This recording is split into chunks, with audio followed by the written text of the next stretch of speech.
Alright, so today we're starting with the next chapter, that is structures and functioning of judiciary and other quasi-judicial body. ठीक है, तो इसमें पहला article देखते हैं, criminal justice system.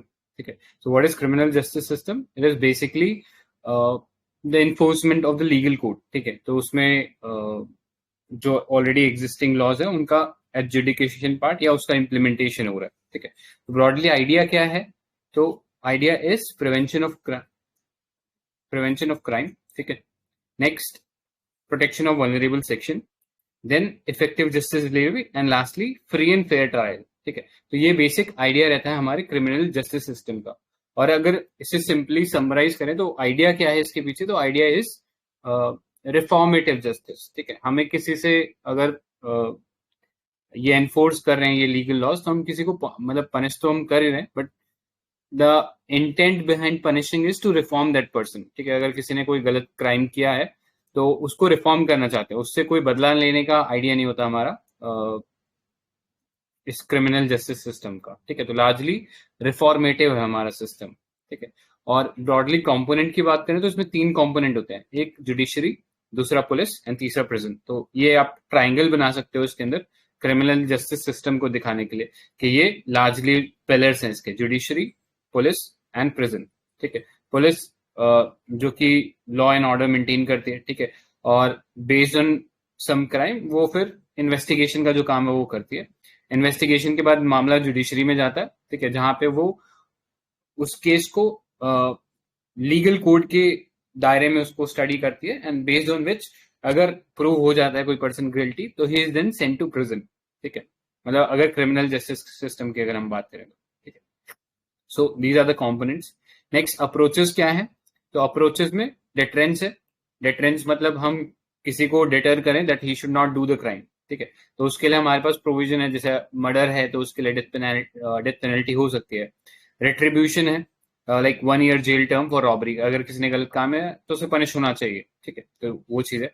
इनकैपेसिटेशन, कि उसको हाउस अरेस्ट कर दिया, एक एग्जाम्पल हो सकता है कि हम उसका कुछ लिमिट कर रहे हैं. ठीक है, तो हाउस अरेस्ट इनकैपेसिटेशन का एग्जाम्पल हो सकता है. रिहैबिलिटेशन, ठीक है, अगर कोई जुवेनाइल जस्टिस एक्ट जो है उसके अंदर गिल्टी पाया जाता है कोई, यानी बच्चा है जो अभी 18 साल से ऊपर नहीं हुआ है, तो उसको हम एज अ माइनर कंसीडर करते हैं और उसके लिए रिहैब के प्रोविजन रहते हैं, तो उसे जैसे बाल सुधार गृह में भेजा जाता है. नेक्स्ट रिपेरेशन है, तो कई सारे ऐसे क्राइम्स हैं जिसके अंदर कुछ ना कुछ फाइनेंशियल एड दिया जाता है, जैसे मैनुअल स्कैवेंजिंग अगर किसी ने फेस किया है. ठीक है, मैनुअल स्कैवेंजिंग, तो उसके लिए हमारे पास कंपनसेशन भी रहता है. लॉ के अंदर the victim is entitled to get some sort of compensation. ठीक है, तो ये लार्जली अप्रोचेस रहते हैं. अब फॉर लाइन की बात करें तो बहुत सारे इश्यूज हैं जो हमारे क्रिमिनल जस्टिस को सिस्टम को बग कर रहे हैं. जैसे एक कॉलोनियल हैंगओवर है या कॉलोनियल लेगेसी बोल सकते हो, कि अभी भी कॉलोनियल एरा के अंदर जो लॉज बनाए गए थे वो अभी भी कंटिन्यू हो रहे हैं. ठीक है, जैसे अगर हम बात करें आईपीसी की, तो वो बहुत पुराना एक्ट है. ठीक है, सिमिलरली अगर हम बात करें इंडियन एविडेंस एक्ट, जिसके ऊपर हमारे जो जुडिशरी चलता है, वो 1872 का है. ठीक है, तो ये सब कुछ इश्यूज हैं जिसके चलते अभी भी पुराना सिस्टम हम लोग चला रहे हैं, जो ब्रिटिशर्स देके गए थे उसी को चला रहे हैं. ठीक है, next low success rate in extradition meaning कि बाहर से अगर किसी क्रिमिनल को लेके आना है जो इंडिया में क्राइम करके भाग गया है. ठीक है, जैसे फॉर एग्जांपल डेविड हिडली का एग्जांपल देख लो. ठीक है, जिसने 2611 में जिसका नाम था, तो ही इज करंटली आई थिंक वो यूएस में जेल के अंदर बंद है. ठीक है, तो उसका एक्स्ट्राडिट करना चाह रहे हैं हम लोग, लेकिन उसमें बहुत दिक्कतें हो रही हैं. सिमिलरली बहुत सारी कंट्रीज ऐसे हैं जो इंडियन जो क्रिमिनल जस्टिस सिस्टम है उसको उतना रोबस्ट नहीं मानती है या बहुत ही ज्यादा हार्श मानती है because of death penalty and other provision, तो उसके चलते वो एक्स्ट्राडिट नहीं करते हैं. नेक्स्ट पॉलिटिकल इंटरफेरेंस है, तो ये सबको पता ही है. लैक ऑफ अकाउंटेबिलिटी है, huge burden, lack of staff resources, mobility है, inadequate members of prosecutors and witness care. ठीक है, तो प्रोसिक्यूटर्स कौन होते हैं, ये मतलब स्टेट की ओर से जो एडवोकेट्स प्रोवाइड किए जाते हैं. ठीक है, उनको बोलते हैं. ठीक है, प्रोसिक्यूटर, तो उनकी कमी है, पेंडेंसी है केसेस की. तो ये नेशनल जुडिशियल डेटा ग्रिड है. ठीक है, तो ये हमारे जितने भी जुडिशरी के अंदर अक्रॉस डिफरेंट लेवल्स, चाहे फिर वो सुप्रीम कोर्ट हो, चाहे वो हाई कोर्ट हो, चाहे फिर वो डिस्ट्रिक्ट कोर्ट या सेशन कोर्ट जो भी हो, ठीक है, उनके लेवल पे डेटा बताता है कि 4.7 lakh 4.7 crore cases are pending, ठीक है। तो बताता है कि कितना ज्यादा पेंडिंग चल रहा है अभी, ठीक है। एंड 60% जो हमारे प्रिजन के अंदर लोग कैद हैं या अभी बंद है, दे आर अंडर ट्रायल्स। तो इट शोज कि अभी हमारा सिस्टम कितना लैक कर रहा है, ठीक है, और how inefficient are criminal judicial system is, ठीक है। नेक्स्ट, हाई जुडिशियल वैकेंसी है, ओवर इंफ्रास्ट्रक्चर है, ओवर क्राउडेड प्रिजन है। तो आई थिंक प्रिजन का डेटा भी अगर आप देखोगे तो जो कैपेसिटी है उससे ऑलमोस्ट 1.5 टाइम्स है, ठीक है, इतना ओवर क्राउडेडनेस है। एंड लास्टली, अंडर स्टाफ्ड है या अंडर फंडेड है या एक्स्ट्रा वर्क बर्डन है, ठीक है। तो ये सब इश्यूज हैं हमारे क्रिमिनल जुडिशियल सिस्टम में। नेक्स्ट स्टेप्स टेकन अभी तक, तो करंटली एमएचए जो है क्रिमिनल लॉज के अंदर रिफॉर्म करा है, मतलब अभी ये काम चल रहा है, अभी होने में इसको काफी टाइम लगेगा। Enhancing police autonomy, CCTVs installation, ठीक है, use of ICT technology, witness protection scheme है, सीएसएस फॉर जुडिशियल इंफ्रास्ट्रक्चर, ठीक है, setting up of fast track courts, digitisation of criminal judicial system. तो इसमें एक इम्पोर्टेंट टेक्नोलॉजी इंटरवेंशन हम बोल सकते हैं, सीसीटीएनएस करके, ठीक है। What is CCTNS?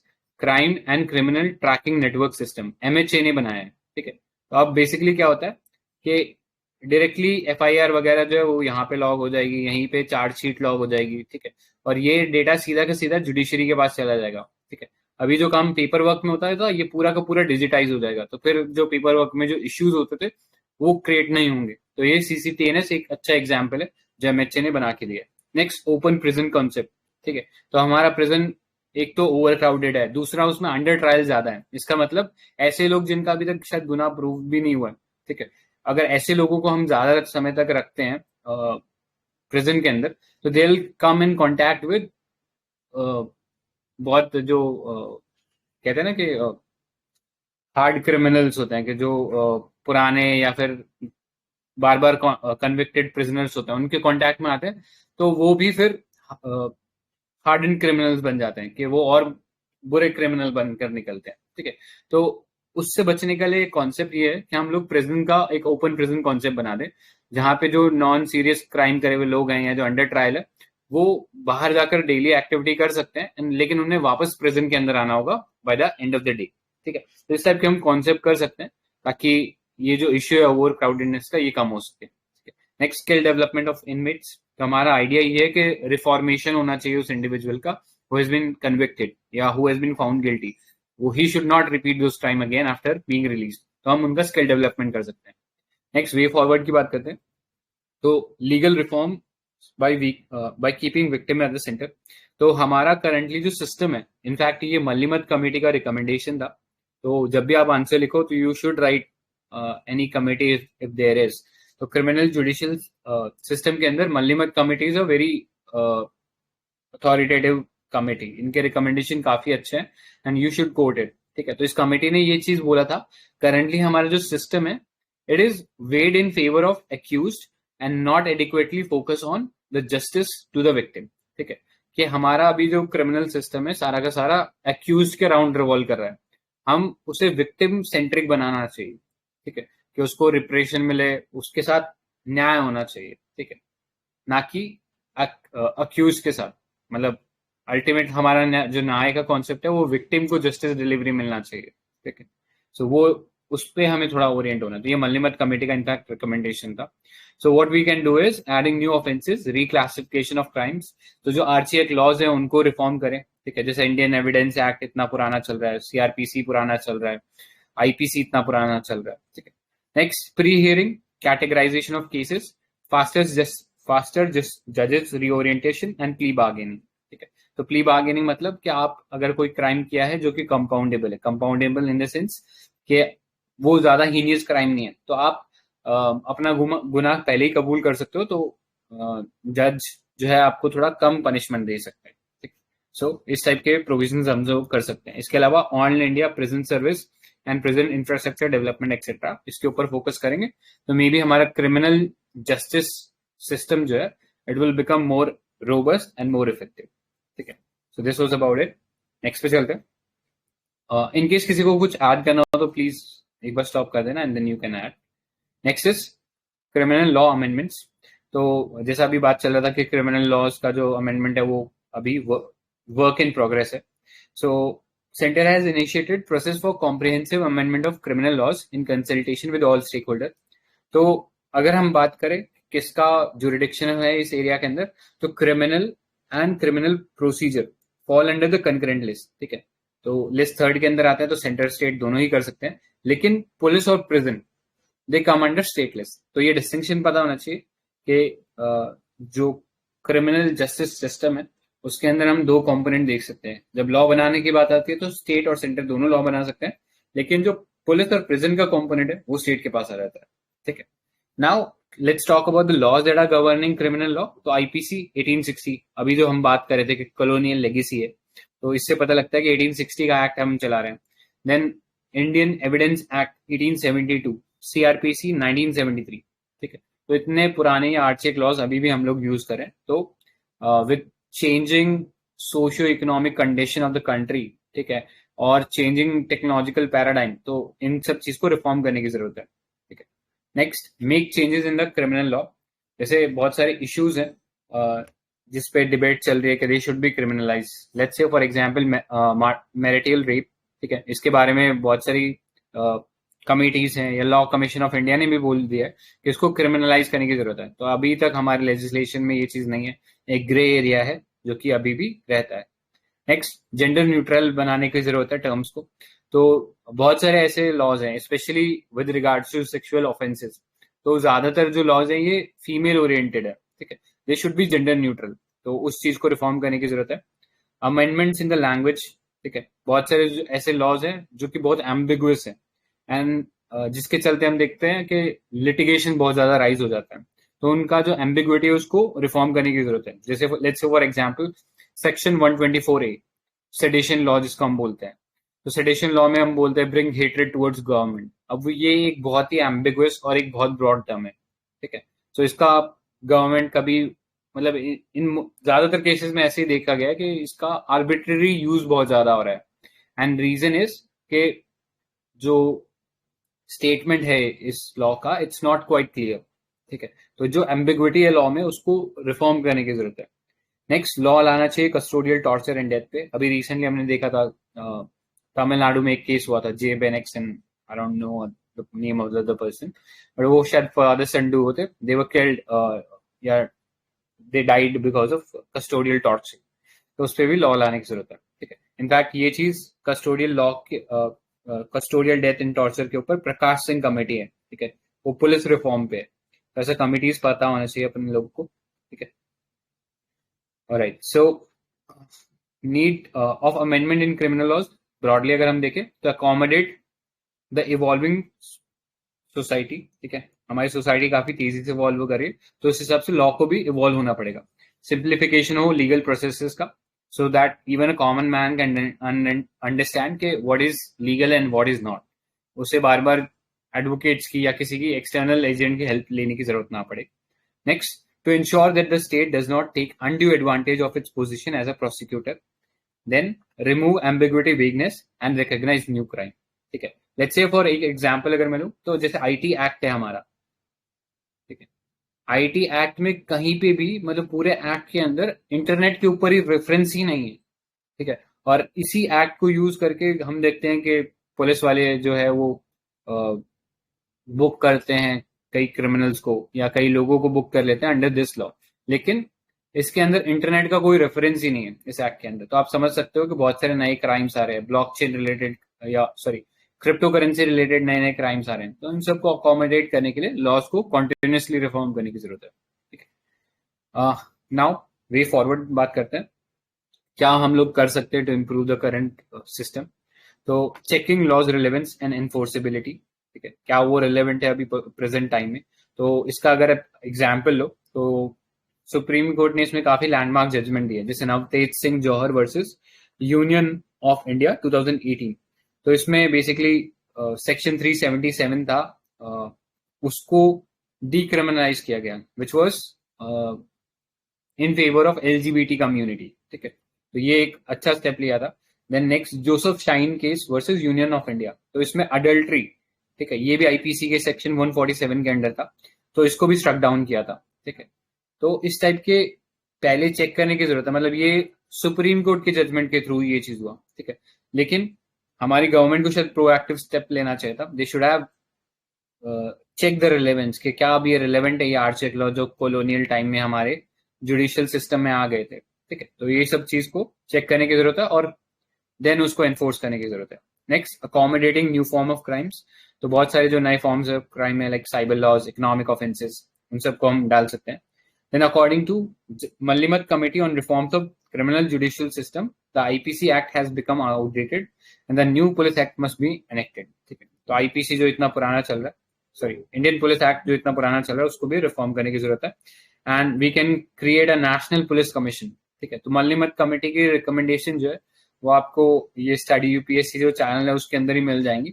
बहुत ही क्रिस्प के अंदर नोट्स हैं उसके बनाए हुए, तो एक बार चेकआउट कर लेना, क्योंकि इसकी रिकमेंडेशन क्रिमिनल जुडिशियल सिस्टम में इट्स वेरी गुड, तो do check out that. Next recommendation क्या है लॉ कमीशन के?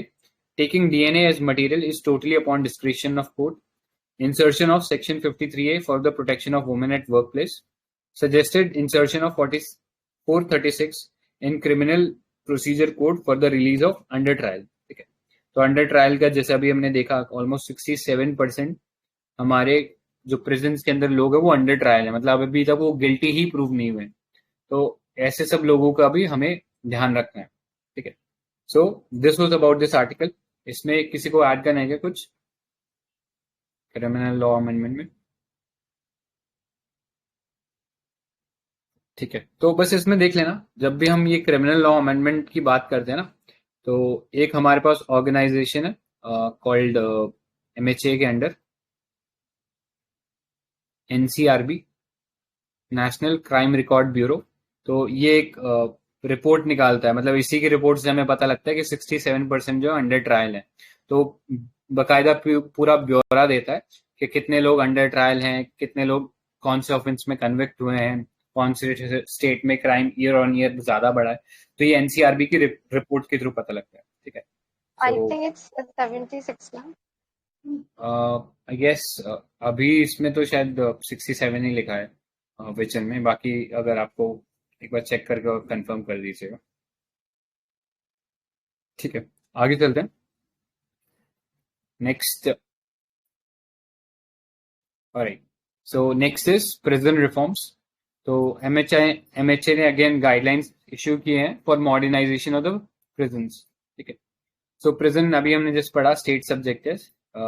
देन करंटली ये अगर हम बात करें तो it is exclusively under the domain of state government and is governed by the prison act of 1894, ठीक है। एंड जो प्रिजन मैनुअल होता है रेस्पेक्टिव स्टेट गवर्नमेंट का, उसके थ्रू गवर्न होता है। लेकिन एमएचए का बस यहाँ पे डायरेक्शन ये है कि हम एक मॉडल आपको गाइडलाइन दे रहे हैं, उसके बेसिस के ऊपर आप काम कर सकते हो, ठीक है। तो जैसे यहाँ पे अभी डेटा की बात करें तो अंडर ट्रायल्स का डेटा 69% दिया गया है इन 2019, ठीक है। अभी करंटली क्या है तो वो थोड़ा चेंज हो सकता है, बट रफली इतना ही रहेगा, 69-70 हो जाएगा या 68 हो जाएगा। इससे ज्यादा ड्रास्टिकली कम होने नहीं वाला अभी तो, ठीक है। एंड बाकी तो हमने केसेस देख ही लिए। तो एनसीआरबी का डेटा थोड़ा, मतलब एनसीआरबी नाम लिख के आप कोई भी डेटा डाल सकते हो, ठीक है। थोड़ा अथॉरिटेटिव लगेगा जब भी आप कोई बॉडी का यूज करके कोई डेटा लिखते हो तो। Next, need for prison reform, तो ओवर क्राउडिंग है, ठीक है। No separation of under trial and convicted criminals, ठीक है। तो दोनों आपस में मिलते हैं तो फिर अगेन वही कि ज्यादा हार्डन क्रिमिनल्स बाहर निकल के आते हैं। हमारा आइडिया रिफॉर्म करना है उन्हें, ना कि उन्हें और खराब करना। तो ये सेपरेशन नहीं है अंडर ट्रायल्स का, तो वो एक इश्यू है। नेक्स्ट, कस्टोडियल वायलेंस है, या कस्टोडियल टॉर्चर, कस्टोडियल डेथ, आप कुछ भी बोल सकते हो। Next, health consequences of imprisonment. तो ओवर क्राउडिंग की वजह से हेल्थ कंडीशन डिटोरिएट हो रही है because of poor sanitation, lack of nutrition, inadequate exercise et cetera. Next, imprisonment and poverty. तो इम्प्रिजनमेंट हो जाता है तो it has a direct bearing with poverty, ठीक है। कि कोई लेट्स से कोई ब्रेड विनर था, उसको ही इम्प्रिजनमेंट कर दिया, तो पूरी फैमिली जो है वो पॉवर्टी के विशियस साइकिल में फंस जाती है, ठीक है। फिर लॉयर का कॉस्ट हो गया, ट्रांसपोर्टेशन हो गया एंड सो ऑन। तो एक विशियस साइकिल चालू हो जाता है बिकॉज ऑफ इम्प्रिजनमेंट। ठीक है, तो आप वो विशियस साइकिल ड्रॉ कर सकते हो। सेवियर स्टाफ क्रंच है। ठीक है, at the level of prison बोलो कि प्रिजन स्टाफ नहीं है, at the level of judiciary बोलो जुडिशियल स्टाफ नहीं है, प्रोसिक्यूटर्स नहीं है जो कि इनके केस देख सकें। तो these are the issues. Next, issues of women prisoner. तो वुमेन प्रिजनर्स के लिए एडिक्वेट स्टाफ नहीं है, जेंडर सेंसिटाइजेशन नहीं है। ठीक है, कि वहां पे मेल मेंबर्स भी काम कर रहे हैं एंड उनके जो इश्यूज हैं वो प्रॉपरली हाईलाइट नहीं हो रहे हैं। ठीक है, नेक्स्ट डेट्रीमेंटल सोशल इम्पैक्ट है। तो अगर किसी को if somebody is taken to jail, ठीक है, या कन्विक्टेड हो जाता है, तो it has detrimental impact on the whole family. ठीक है, कि एक पूरी फैमिली का सोसाइटल ऑर्केस्ट्रेशन हो जाता है या स्टिग्मेटाइजेशन हो जाता है। ठीक है, वो एक इशू क्रिएट करता है एंड उससे हम देख सकते हैं उसके इम्पैक्ट इंटरजेनरेशनल हो सकते हैं, मतलब it can transcend across generations. Next, covid induce changes. ठीक है, तो कोविड-19 की वजह से बहुत सारे इश्यूज हुए थे। आई डोंट थिंक अब इतना रिलेवेंट है, बट एनीवेज लिख सकते हो उसमें। सो इसमें हो क्या रहा है, मॉडर्नाइजेशन ऑफ प्रिजन प्रोजेक्ट में तो गवर्नमेंट ऑफ इंडिया कुछ ग्रांट इन एड देगी स्टेट और यूटी को, ताकि वो अपने जो प्रिजन है उसको मॉडर्नाइज कर सके। ठीक है, तो एनहेंस कर सकते हैं सिक्योरिटी, प्रोग्राम चला सकते हैं रिफॉर्मेशन रिहैबिलिटेशन के लिए। तो ये प्रोजेक्ट जो है 5 ईयर का है, स्टार्टिंग फ्रॉम 2021 टू 2026। ऑब्जेक्टिव क्या है, एग्जिस्टिंग जो इंफ्रास्ट्रक्चरल गैप्स है उनको फिलफिल करे, providing new security equipments, strengthening jail system and focus on correctional administration. ठीक है, सो ये अक्रॉस जितने भी जेल होंगे, चाहे सेंट्रल जेल हो, डिस्ट्रिक्ट जेल हो, open jail, special jail et cetera, सब में लागू होगा। ठीक है, तो वे फॉरवर्ड क्या होगा, ओवरऑल हम प्रिजन्स को कैसे रिफॉर्म कर सकते हैं। तो जैसे अभी हमने पहले डिस्कस किया था, ओपन प्रिजन का कॉन्सेप्ट हो सकता है, पेरोल और फरलो। ठीक है, तो 2021 के प्रीलिम्स के अंदर सवाल पूछा था, तो मे बी इतना डिटेल में तो नहीं जाएगा, बट यू शुड नो कि पेरोल और फरलो में डिफरेंस क्या होता है। ठीक है, तो इसमें बेसिकली दोनों के अंदर ही आपको एक तरीके का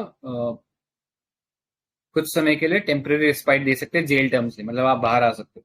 लेकिन दोनों में डिफरेंस इन द सेंस है कि एक में वो पनिशमेंट की तरह काउंट होगा, मतलब पनिशमेंट के जो ईयर्स थे उसकी तरह काउंट होगा, और एक में नहीं होगा। ठीक, that's the only difference. Next, fast track court कर सकते हैं ताकि फटाफट फटाफट ये केसेस रिजॉल्व हो जाए।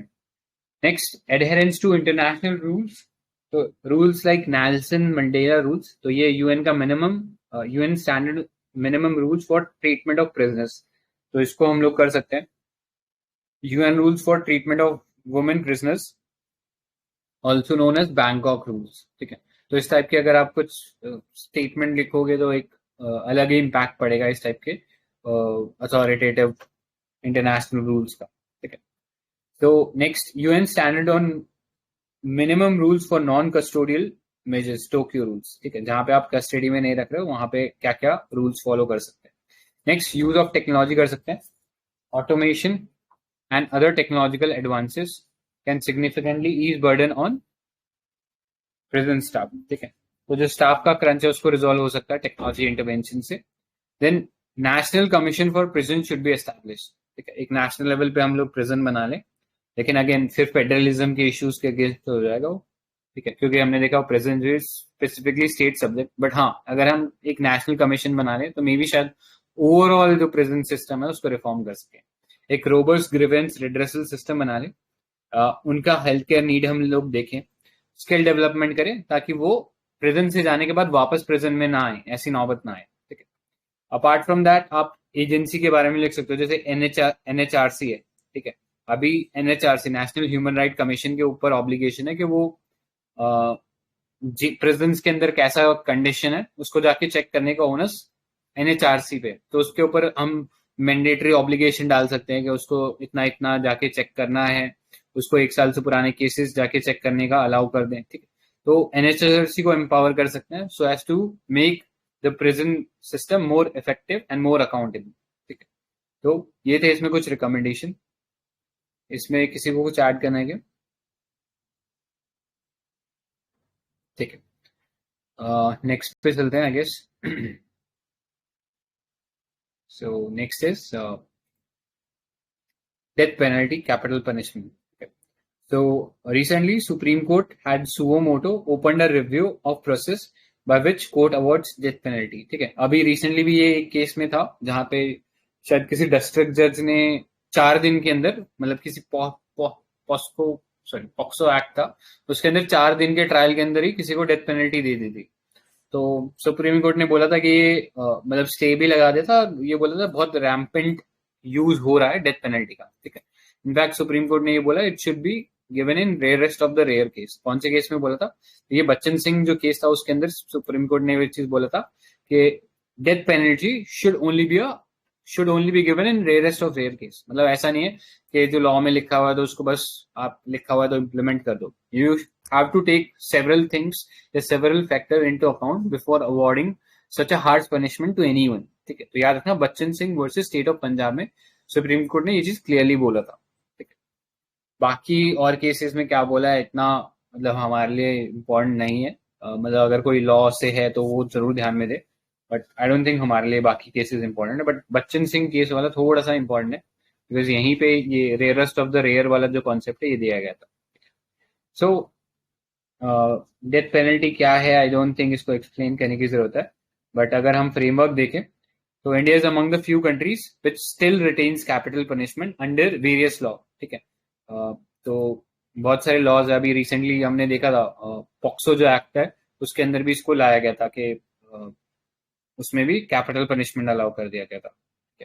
सो हाँ, in 1980 Bachchan Singh versus state of Punjab, supreme court held the conditional validity of death penalty but due to built in reasonable procedural safeguard। ठीक है, तो उनका कहना था कि कॉन्स्टिट्यूशनली वैलिड है, हाउएवर ये जो प्रोसीजर है it is neither arbitrary nor gives excessive discretion to जज। ठीक है, तो कुछ सर्टेन फ्रेमवर्क्स है जिसके ऊपर देखकर फिर जज जो है वो असाइन करेगा किसी को डेथ पेनल्टी। ठीक है, सो इवन आफ्टर 40 years जो फ्रेमवर्क है काफी अभी भी सब्जेक्टिव है and often is marred with misrepresentation. ठीक है, जिसके चलते हम देखते हैं कई बार आर्बिट्री डेथ पेनल्टी जो है वो अवॉर्ड कर दिया जाता है। ठीक है, सो आर्ग्यूमेंट्स क्या है सपोर्टिंग डेथ पेनल्टी को? ठीक है, कैसे आप सपोर्ट कर सकते हो? तो पहला है डिटरेंस। ठीक है, क्या किसी को डर लगना ही चाहिए कि अगर वो कोई क्राइम करता है तो उसको डेथ पेनल्टी मिल सकती है, तो डिटरेंस की तरह काम करता है सबसे बड़ा। नेक्स्ट रेट्रीब्यूटिव जस्टिस है कि अगर आपने किसी को हार्म पहुंचाया तो बराबर उसको कंपनसेट भी होना चाहिए। ठीक है, तो वो एक रेट्रीब्यूटिव जस्टिस का एग्जाम्पल हो सकता है। प्रिंसिपल ऑफ प्रोपोर्शनैलिटी है। ठीक है, ये सब कीवर्ड्स होने चाहिए आंसर में, तभी आपका आंसर एक आई थिंक थोड़ा सा डिस्टिंक्ट लगेगा। तो ये कीवर्ड्स थोड़े से ध्यान रखना। प्रिंसिपल ऑफ प्रोपोर्शनैलिटी मीनिंग कि जितना आपने हार्म किया है उतना ही बराबर कंपनसेट होना चाहिए। ठीक है, तो वो चीज है। Then will of the citizen, तो इनफैक्ट एक सर्वे हुआ था जिसके अंदर ये पता लगा था 70% of the Indian favoured capital punishment. ठीक है, next incentive to help police. ठीक है, तो fear of capital punishment incentivises prisoners on death row to help police to get reduce sentence, तो जिसको हम बोलते हैं प्ली बार्गेन।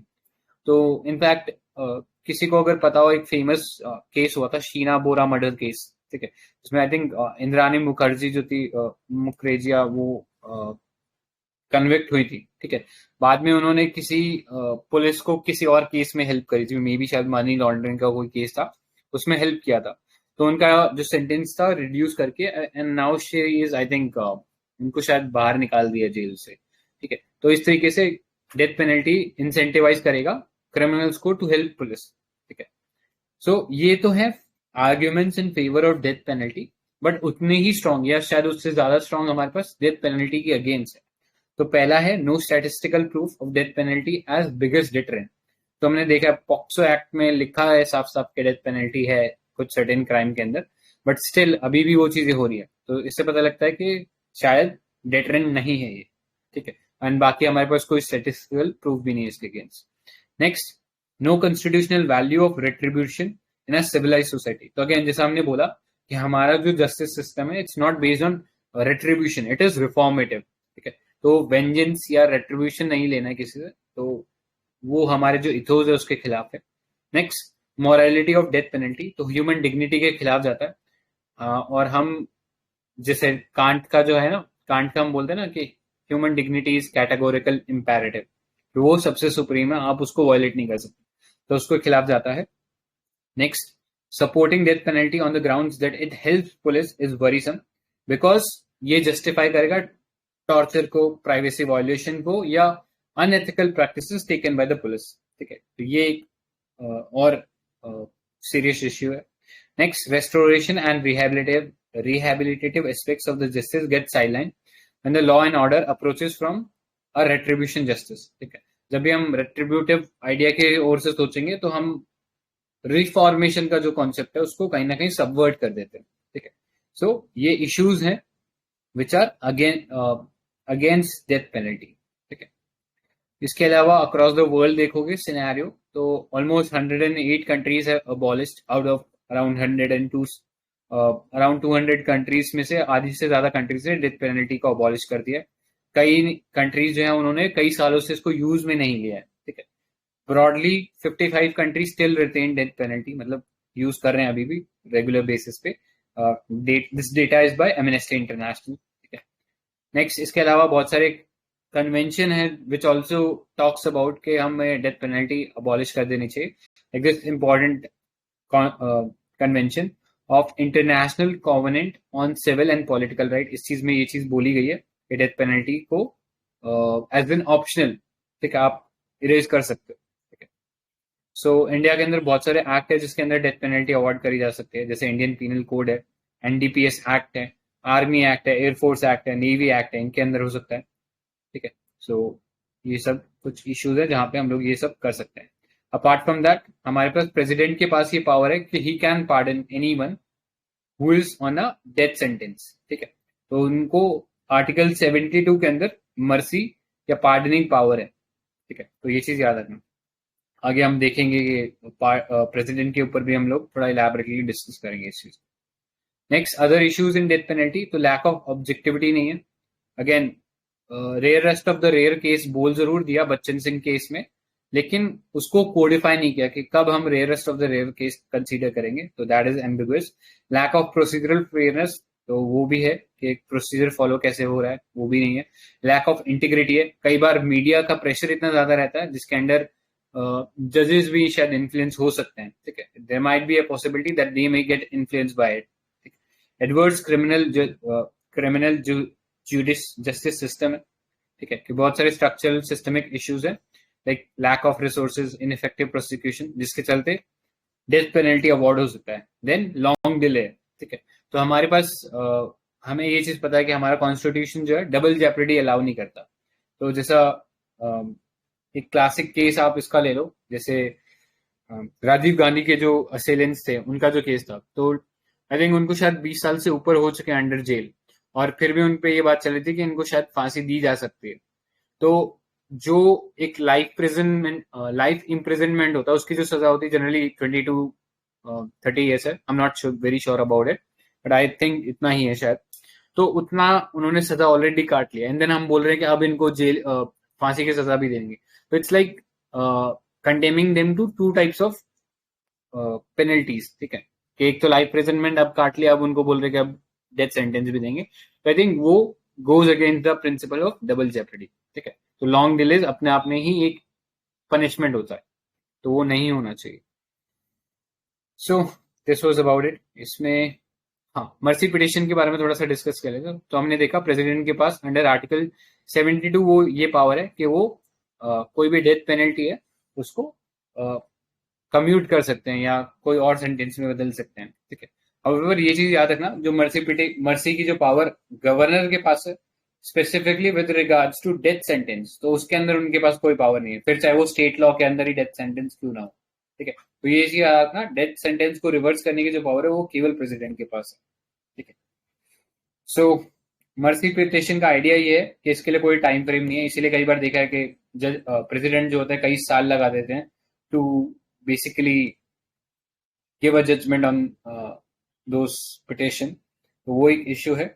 और लैक ऑफ ट्रांसपेरेंसी है कि कैसे वो डिसाइड कर रहे हैं कि किसकी सजा वो रिवर्स कर देंगे और किसको वो सजा जो जैसी थी वैसी ही रखेंगे। ठीक है, उसका कैरेक्टर रिवर्स नहीं किया जाएगा। तो ये भी काफी ओपेक प्रोसीजर है। तो ये चीज याद रखना। देन वे फॉरवर्ड हम क्या कर सकते हैं इसको रिजॉल्व करने के, resolve the issue of laws ailing criminal justice system, ठीक है। तो रिजॉल्व कर सकते हैं जहां पे भी एम्बिग्विटी थी उसको रिफॉर्म कर सकते हैं। कंसिस्टेंट जुडिशियल अप्रोच रह सकते हैं, जैसे किसी केस में सुप्रीम कोर्ट ने कुछ और बोला है, किसी केस में कुछ और बोला है, तो एक कंसिस्टेंट गाइडलाइन सुप्रीम कोर्ट बना सकता है, ठीक है। या फिर हमारा जो लॉ मिनिस्ट्री है वो बना सकती है, ठीक है। तो ऐसा कुछ हम लोग अमेंड करके कर सकते हैं कि एक कंसिस्टेंट अप्रोच रहे। Providing compelling justification for death penalty, ठीक है। लॉ कमीशन इसके अंदर डिवेल कर सकता है, इसके ऊपर रिसर्च कर सकता है और फिर शायद एक कोई कंपेलिंग रिकमेंडेशन दे सकता है। Next, ensure the mercy petition as final bulwark against miscarriage of justice. Generally ये आइडिया यही है मर्सी पिटिशन का कि कई बार हो सकता है कि सुप्रीम कोर्ट से या हमारे बाकी जो कोर्ट्स हैं उनसे कोई गलती हो जाए, एंड वो जो गलती है उसको रिजॉल्व करने के लिए एक लास्ट स्टॉप जो है वो मर्सी पिटिशन का दिया गया है, ठीक है। तो it should remain as a final bulwark against miscarriage of justice, ठीक है। So this was about it. इसमें आई डोंट थिंक और कुछ ऐड करने को, किसी को ऐड करने का इसमें कुछ, ठीक है। देन नेक्स्ट पे चलते हैं, जुडिशियल अकाउंटेबिलिटी। तो अभी रिसेंटली बहुत सारे आर्टिकल इस चीज पे आए थे, ठीक है, कि अक्रॉस द वर्ल्ड हम जुडिशरी की बात करें तो वहां पे वो लोग डिस्क्लोज करते हैं कि उनकी फाइनेंशियल हिस्ट्री क्या रही है, ठीक है। तो एज टू इंश्योर कि वो अकाउंटेबल है या ट्रांसपेरेंट है towards the people at large, ठीक है। जैसे अगर हम इंश्योर करें तो तीन ऑर्गन है, लेजिस्लेटिव, एग्जीक्यूटिव, वहां पे फिर भी अकाउंटेबिलिटी है towards people because they are elected by people. अगर जुडिशरी में ये अकाउंटेबिलिटी थोड़ी सी डिमिनिश लगती है इन द सेंस, जैसे अभी इशू बताया कि उनकी फाइनेंशियल हिस्ट्री क्या है वो नहीं पता होती, ठीक है। सो अभी एक नोवल स्टेप लिया था ओडिशा हाई कोर्ट ने, which was it was the first court to publish an annual report that gives insight into performance of state judiciary, ठीक है। स्टेट की जुडिशरी कैसा परफॉर्म कर रही है, तो इसके बारे में ये ओडिशा हाई कोर्ट ने डेटा प्रेजेंट किया था, ठीक है। सो जैसा हमें पता है कि हाई कोर्ट जो होता है वो अपने जो टेरिटोरियल जुरिडिक्शन होता है वहां पे सुप्रीम होता है, बाकी सब जो कोर्ट्स होते हैं उसके सबऑर्डिनेट होते हैं। सो वो इस चीज को एनफोर्स करा सकता है। तो नीड क्या है पहले ये देख लेते हैं, what is the need of judicial accountability. तो पहला, रिड्यूस पेंडेंसी ऑफ केसेस। अभी हमने देखा 4.7 crore cases pending as per the national judicial data grid. Next, improve efficiency transparency in delivering quality judgement. कई बार हम देखते हैं कि ओपेकनेस मिलती है जजमेंट के ऊपर, तो वो भी इश्यू रिजॉल्व हो सकता है, उसको रिजॉल्व करने की जरूरत है। Next, to ensure faith and trust of citizen, ठीक है। इनफैक्ट कई सर्वेज में पाया गया कि सुप्रीम कोर्ट जो है सबसे ट्रस्टेड ऑर्गन है, हमारे जितने भी पिलर कह सकते हो डेमोक्रेसी में उसमें सबसे ट्रस्टेड है, ठीक है। लेकिन कई केसेस में ऐसा देखने को मिलता है, कई बार वो एडवर्स भी हो जाता है, ठीक है। तो उसको रिफॉर्म करने के लिए या फेथ बढ़ाए रखने के लिए अगर वो डिस्क्लोज कर देंगे तो ज्यादा बेटर रहेगा। इनफैक्ट एक स्टेटमेंट बोला जाता है, justice should not only be should not merely be done, it should also appear to be done, ठीक है। सिर्फ जस्टिस जुडिशियरी सिर्फ जस्टिस डिलीवर कर रहा है उतना काफी नहीं, it should also appear to be fair, ठीक है। तो वो होना चाहिए। तो उसके लिए इस टाइप के स्टेप हेल्प कर सकते हैं कि हम मतलब बहुत सारे और स्टेप्स है जैसा डिस्कस किया कि फाइनेंशियल उनकी जो हिस्ट्री है वो डिस्क्लोज कर दें, या केसेस में कैसे उन्होंने केस को कैसे पढ़ा, कैसे इंटरप्रेट किया, वो सब चीज बता सकते हैं, ठीक है। ऑल्दो बताते ही हैं लेकिन थोड़ा सा और अच्छे से बता सकते हैं। Lack of effective mechanism to enforce accountability of supreme court, ठीक है। तो हमारे पास बहुत सारे केसेस में देखा, जैसे अभी रिसेंटली शायद जस्टिस रंजन गोगोई पे सवाल उठा था कि शायद हरासमेंट के चार्जेस लगे थे, ठीक है। तो अकाउंटेबिलिटी शायद नहीं हुआ था प्रॉपरली उसके अंदर, ठीक है। तो इस टाइप के हम डाल सकते हैं कुछ एग्जाम्पल्स इसमें। नेक्स्ट, सो ये जो रिपोर्ट था ये डिस्ट्रिक्ट वाइज ब्रेकअप था केसेस का, अवेलेबिलिटी ऑफ जजेस का, ठीक है। अभी रिसेंटली एक अबॉलिशन ऑफ ओडिशा ट्राइब्यूनल कर दिया गया था। ओडिशा ट्राइब्यूनल जो था ये बेसिकली जैसे हम बात करते हैं सेंट्रल एडमिनिस्ट्रेटिव ट्राइब्यूनल होता है, जो सेंट्रल के जो एडमिनिस्ट्रेटिव लोग होते हैं उनके जो टर्म ऑफ एम्प्लॉयमेंट होता है, अगर उसमें कोई इशू है तो उसको रिजॉल्व करता है। सिमिलरली उसी के लाइंस पे स्टेट के अंदर भी स्टेट एडमिनिस्ट्रेटिव ट्राइब्यूनल्स बना देते हैं, ठीक है। तो वो अबॉलिश हुआ था, तो उसमें बेसिकली बता रहे थे कि कैसे जो डिस्प्यूट है ये हाई कोर्ट जो है वो हेयर कर रहा है। सो जुडिशियल अकाउंटेबिलिटी की बात कर लेते हैं। तो it is defined as a mechanism that is aimed at making जज एंड द कोर्ट पर्सनली और institutionally responsible for behaviours and decision contrary to constitutional और लीगल स्टैंडर्ड्स, ठीक है। जहां पे भी वो डेविएट कर रहा होगा तो वहां पे वो अकाउंटेबल बने, ठीक है, उन स्टैंडर्ड्स पे।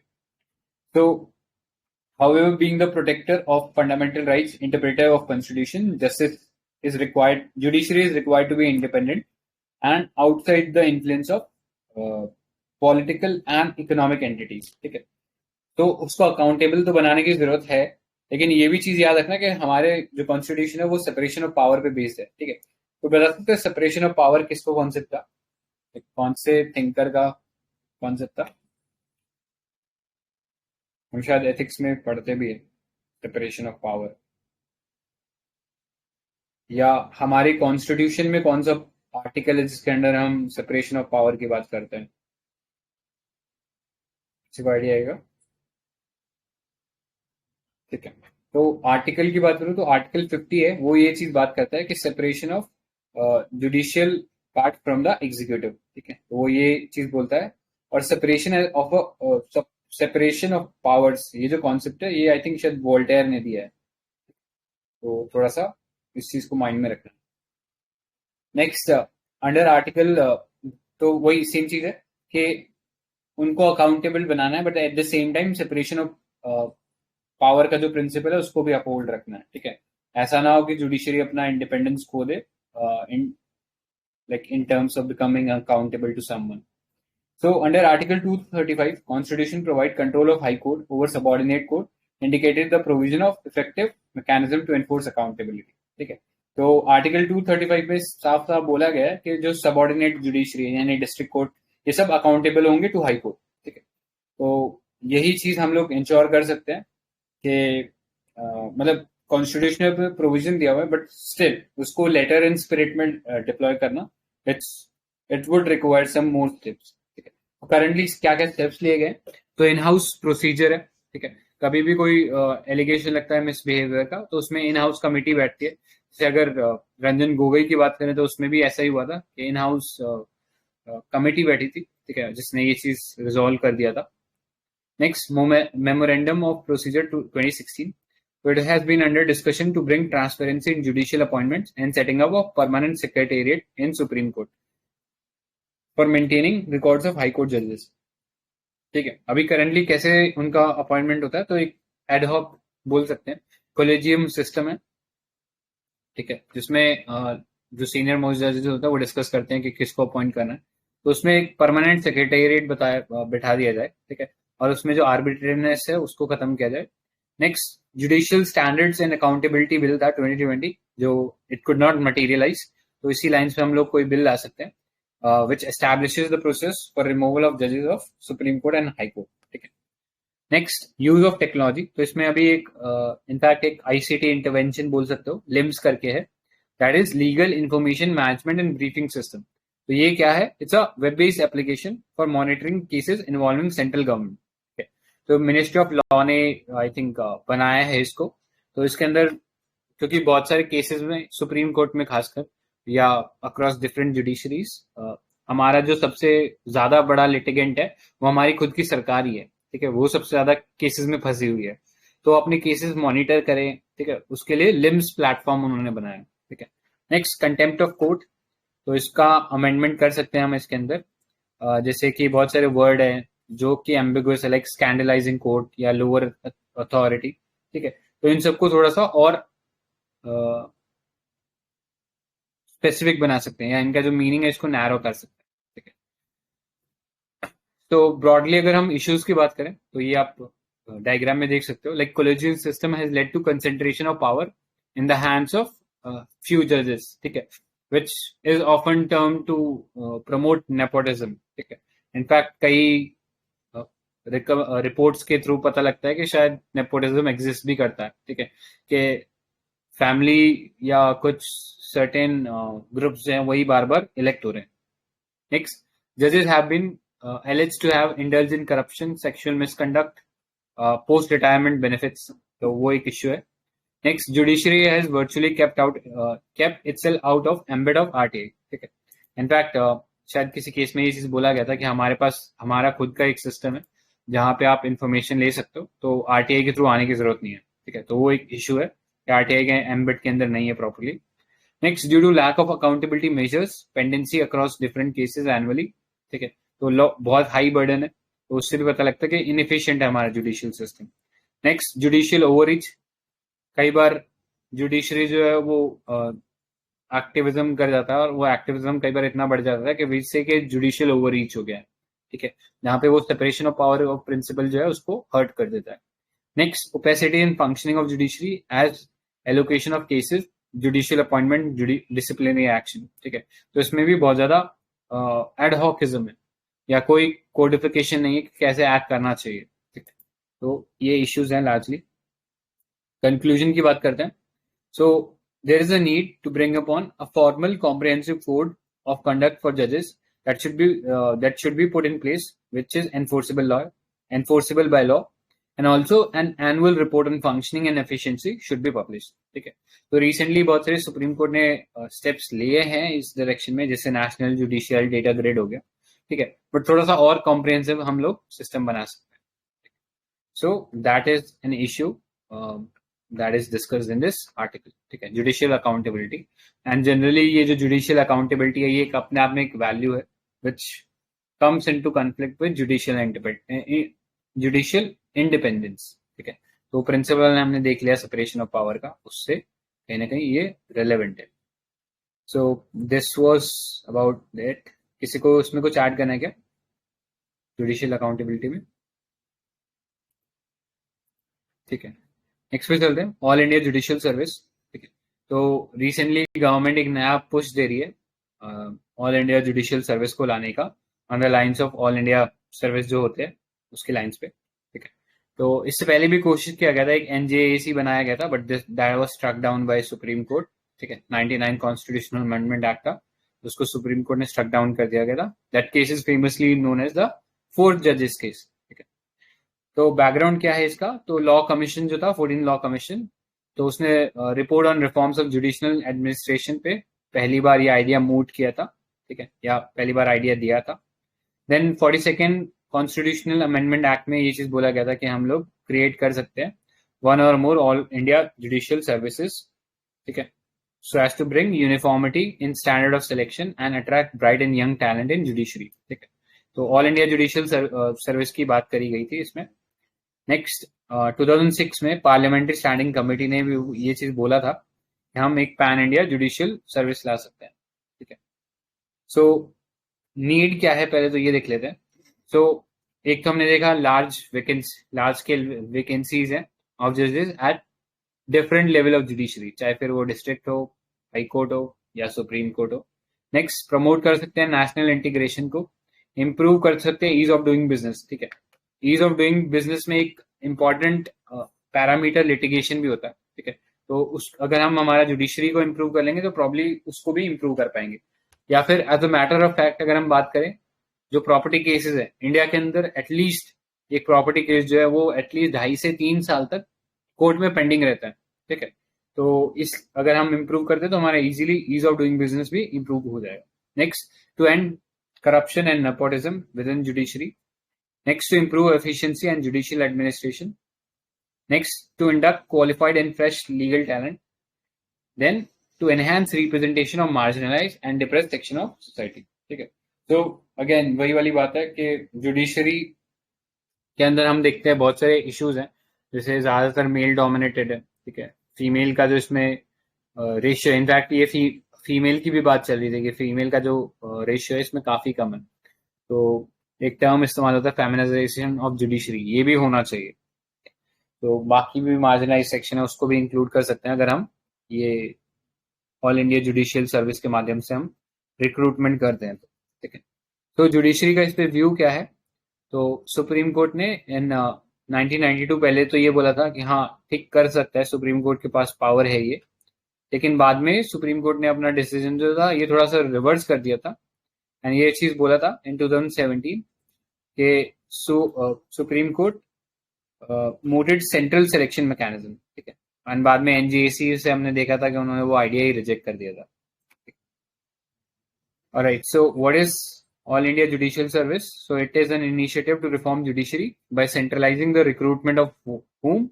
So it is the recruitment of additional district judge and district judge for all state. ठीक है, so याद रखना रिक्रूटमेंट किसका हो रहा है, डिस्ट्रिक्ट जजेस का ही हो रहा है. हाई कोर्ट वगैरह से कोई लेना देना नहीं है, बाकी सबका वैसे जैसा हो रहा है कोलिजियम से वैसे चलता रहेगा. लेकिन जो लोअर जुडिशरी है वहां पे ये चीज ठीक है, ऑल इंडिया जुडिशियल सर्विसेज के थ्रू, ठीक है. So this was about it. Other issues बात कर लेते हैं. तो पेंडेंसी ऑफ केस हमने देखा, जुडिशियल मैन पावर कम है, lack of information and interaction among people and the court है, ठीक है. लोगों और कोर्ट के बीच में जो इंटरेक्शन है वो भी बहुत एड हॉक बेसिस पे है, ठीक है, उसको भी इम्प्रूव किया जा सकता है.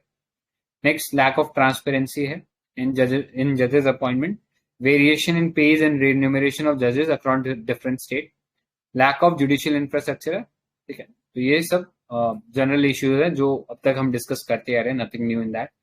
नेक्स्ट, इश्यूज क्या हो सकते हैं अगर हम ये ऑल इंडिया जुडिशियल सर्विसेज लाएं. तो पहला, जुडिशियल वैकेंसीज जो है ये हर स्टेट का अपना एक यूनिक रहता है, ठीक आइडिया, ठीक है. एंड कई बार हम देखते हैं कि जो वैकेंसीज हैं वो डिस्ट्रिक्ट कोर्ट से भी नीचे होती हैं, ठीक है, सबऑर्डिनेट लेवल पे, तो वो भी एक इश्यू है. नेक्स्ट, लैंग्वेज बैरियर है. जब हम ऑल इंडिया जुडिशियल सर्विस के थ्रू लोगों को लेकर आ रहे हैं तो हो सकता है कोई तमिलनाडु से person get appointed to Uttar Pradesh, ठीक है, तो वहां की जो लोकल लैंग्वेज है, क्योंकि जनरली लोअर कोर्ट में ऐसे ही लोग या लिटिगेंट्स आते हैं जो कि नेटिव लैंग्वेज स्पीक करते हैं, ठीक है, तो वहां पे एक लैंग्वेज बैरियर क्रिएट कर सकता है and which can go against the values of judiciary. Next, structural issues हैं, ठीक है. So creation of AIJS will not address the structural issue plaguing the judiciary, ठीक है. बहुत सारे सिर्फ वैकेंसीज का ही इशू नहीं है, बहुत सारे और स्ट्रक्चरल इश्यूज हैं, तो उनको एड्रेस नहीं कर पाएगा. Against the idea of federalism, ठीक है. नेक्स्ट, थ्रेटन जुडिशरीज इंडिपेंडेंस, के कहीं ना कहीं हम जो बात कर रहे थे सेपरेशन ऑफ पावर का जो प्रिंसिपल है उसके अगेंस्ट चला जाएगा. Restrict promotional avenues for state officer, तो बहुत सारे ऐसे जुडिशियल पोस्ट है जहां पे स्टेट अपने आप से अपॉइंट करता है एंड प्लेस करता है, तो ऐसे लोगों के लिए जो एवेन्यूज है वो शायद रिस्ट्रिक्ट हो जाएंगे, ठीक है, because of coming of AIGS. Next, way forward क्या है. तो हम एक तो लैंग्वेज बैरियर वाला प्रॉब्लम है उसको रेक्टिफाई कर सकते हैं, जैसे हम एप्लीकेंट्स को बोल सकते हैं कि आप कौन सी लैंग्वेज में कंफर्टेबल हो और उसको उसी हिसाब से फिर स्टेट एलोकेट करें. नेक्स्ट, एडिक्वेट फंड्स मिले, ठीक है, हो सकता है कि शायद AIGS की जरूरत ही ना पड़े, हम लोग अगर फंडिंग प्रॉपर करें लोअर कोर्ट्स में, ठीक है, तो वो अपना इंफ्रास्ट्रक्चर इंप्रूव कर सकें एंड बेटर जस्टिस डिलीवरी हो. नेक्स्ट, एंगेज करो स्टेक होल्डर्स को, जितने भी स्टेक होल्डर है, चाहे स्टेट गवर्नमेंट है, जुडिशरी है, सबको डिस्कस करो एंड देन फिर इस पे आने की जरूरत है. नेक्स्ट, करियर ग्रोथ प्रोस्पेक्ट बने रहने चाहिए of different judicial officer. And lastly, capacity building of lower court जजेस in form of continuing legal education is essential, ठीक है. So this was about AIGS, ठीक है, तो एक इम्पोर्टेंट टॉपिक था. इसमें किसी को ऐड करना है क्या? मैं ये बता रहा था लास्ट, ये जो आर्ग्यूमेंट था ना उसके against that all India services से वैकेंसीज फील हो सकती है, तो इसके काउंटर में एक रिपोर्ट था जिसमें बताया गया था कि आप भले ही ऑल इंडिया जुडिशियल सर्विसेज लेके आओ बट दैट डजंट मीन कि सब वैकेंसीज भरी जाएंगी, जो आज बहुत बड़ा इशू है जुडिशियल सर्विसेज में. क्योंकि उसके काउंटर में हम ये दे सकते हैं आर्ग्यूमेंट कि ऑल इंडिया सर्विसेज भी तो है यूपीएससी के थ्रू, उसमें भी अभी शायद 31-32% वैकेंसीज है ऑल इंडिया में. तो ये इतना लॉन्ग टर्म से चला आया प्रोसेस है बट तभी भी वैकेंसीज है, तो it's not an ideal solution कि आप जुडिशियल सर्विसेज भी ऑल इंडिया लेवल पे लेके जाओ. तो ये एक आर्ग्यूमेंट लिख सकते हो उसमें. करेक्ट, अच्छा argument I guess.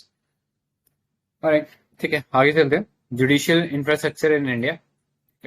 So this will be the last topic of the day. We end करेंगे.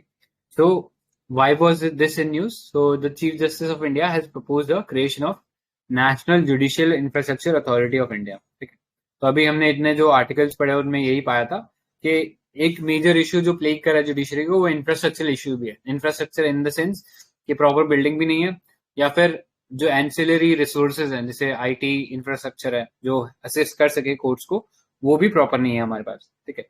सो ऑब्जेक्टिव क्या होगा इस NJIAI का? तो this will take control of the budgeting and infrastructure development of supreme subordinate courts in the country, ठीक है। So इसके features क्या होंगे? So it will be establish on the model of national legal service authority model, ठीक है, NALSA जो था, ठीक है। नालसा का क्या काम करता है?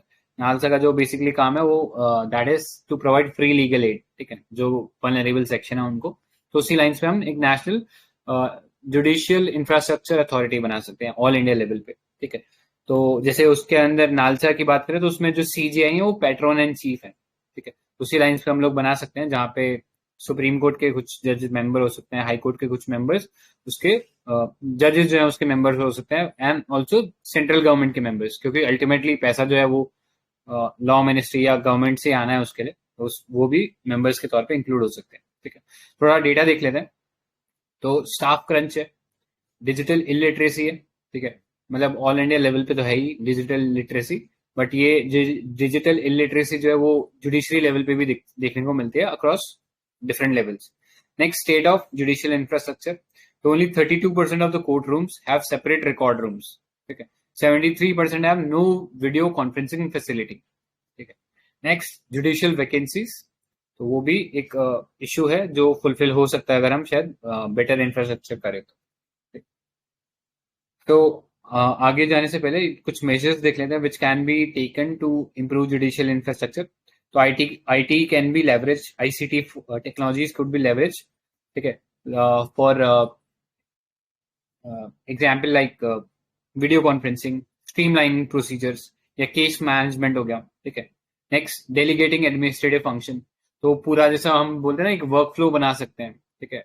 अगर कोई IT में हो तो उसको थोड़ा सा आइडिया होगा कि एक वर्क फ्लो रहता है कि सपोज मैंने ये केस आगे ट्रांसफर किया तो ये किसको जाएगा, ठीक है। तो पूरी अकाउंटेबिलिटी फिक्स होती है, उसने कितने टाइम पे डिसीजन लिया, वो सब चीजें इंश्योर हो सकती है, ठीक है। तो डेलीगेटिंग या account making administratives accountable.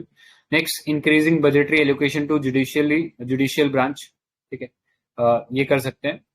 improve shortage of staff in judiciary, funds उनको provide कर सकते हैं। adequate provisioning of availability of ramps, tactile payments etc, braille notices। कई बार हो सकता है कि blind persons के लिए हम लोग इस टाइप के चीजें कर सकते हैं। Next, decentralising high courts and establishment of more branches, ठीक है। इनफैक्ट सुप्रीम कोर्ट के भी मोर ब्रांचेस एस्टैब्लिश कर सकते हैं, ठीक है, टू इम्प्रूव जुडिशियल इंफ्रास्ट्रक्चर। तो करंटली बात करें judicial infrastructure, what does it include? तो it includes physical premises of court, tribunals, lawyers chambers, digital and human resource etcetera. Efficient judicial infrastructure means providing equal and free access to justice, which can be realized through barrier-free and citizen-friendly environment. Then at present, primary responsibility क्या है? For judiciary rests with the state government, ठीक है, जो subordinate judiciary है। In fact high court तक का जो level है वो सब स्टेट गवर्नमेंट के थ्रू ही देखने को मिलता है।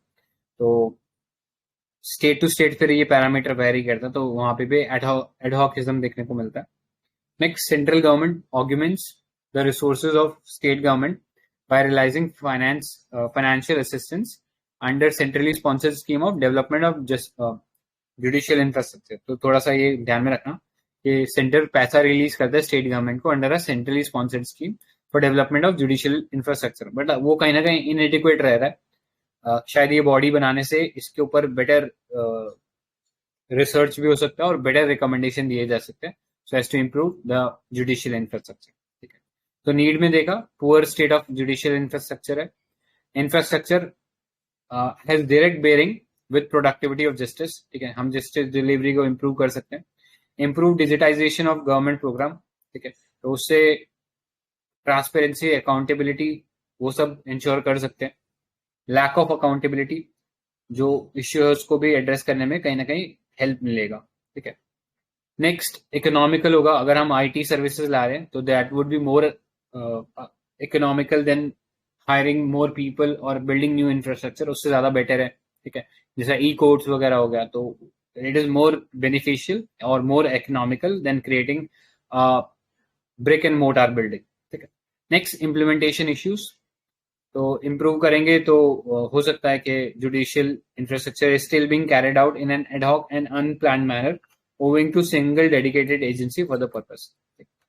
So ये सब कुछ issues resolve हो सकते हैं इसके अंदर. Alright, so conclusion देख लो. Institutionalizing mechanism for augmenting, creating state-of-art infrastructure will help in delivering quantitative and qualitative justice. ठीक है, तो पेंडिंग केसेस भी बहुत ज्यादा है और कई बार एडॉकिज्म देखने को मिलता है in terms of justice delivery, तो वो भी रिजॉल्व होगा. And ensure the bill of the justice rings at the door of those deprived and under privileged. ठीक है, तो ये एक अच्छा कंक्लूजन है जो आप लिख सकते हो इस टाइप के आंसर्स में. इसके अलावा बहुत सारे और स्टेप अभी करंटली गवर्नमेंट ने लिए हैं, जैसा ग्राम न्यायालय बनाने के लिए सेंटर जो है फंडिंग रिलीज करता है. ठीक है, ग्राम न्यायालय एक्ट था 2008 का, उसके अंदर national mission for justice delivery and legal reforms है, उसके अंदर असिस्टेंस दी जाती है. नेक्स्ट ई कोर्ट मिशन है for ICT enablement of district and subordinate courts. Scheme of fast track court, तो डिफरेंट ऐसे लॉज है जिसके अंदर फास्ट ट्रैक कोर्ट एस्टेब्लिशमेंट करने की बात होती है, जैसे पॉक्सो हो गया, इनके अंदर बात होती है. Apart from that Gram Nyayalaya है, डाटा गवर्नेंस क्वालिटी इंडेक्स है to assess the data preparedness. ठीक है, तो ये सब कुछ इश्यूज को रिजॉल्व करने के लिए गवर्नमेंट ने स्टेप्स लिए हैं जो पता होने चाहिए.